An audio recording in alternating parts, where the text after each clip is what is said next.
Obradoiro incorpora un xogador de calidade, Kyle Singler, de 30 anos e 2'03 con experiencia na CB e que ata agora xogaba en Oklahoma, na NBA.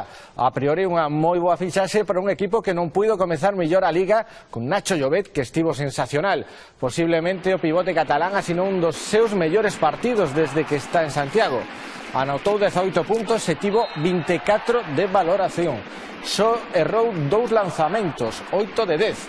Obradoiro gañou a Burgos por 81-71.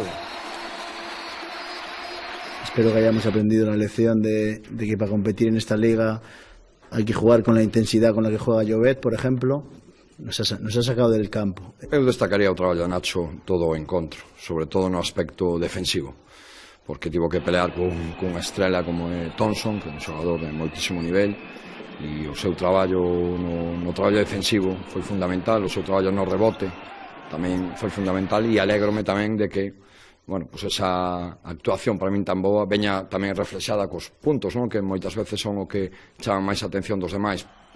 Porque Nacho Llobet erixiuse no referente do Obradoiro, deixou a Thompson en 0 puntos, el meteu 18 e apañou 4 rebotes ofensivos.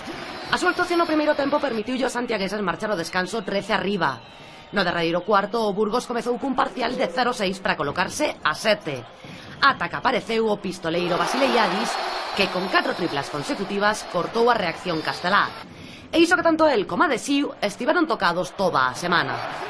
Están mancados, non están ben de todo, pero querían estar e querían axudar o equipo, non? E no tempo que estiveron na pista, pois xogaron como se estiveran ben de todo, pero lóxicamente non están, non? Vitoria para comezar a Liga, vitoria para festexar os 250 partidos de Moncho Fernández na ACB.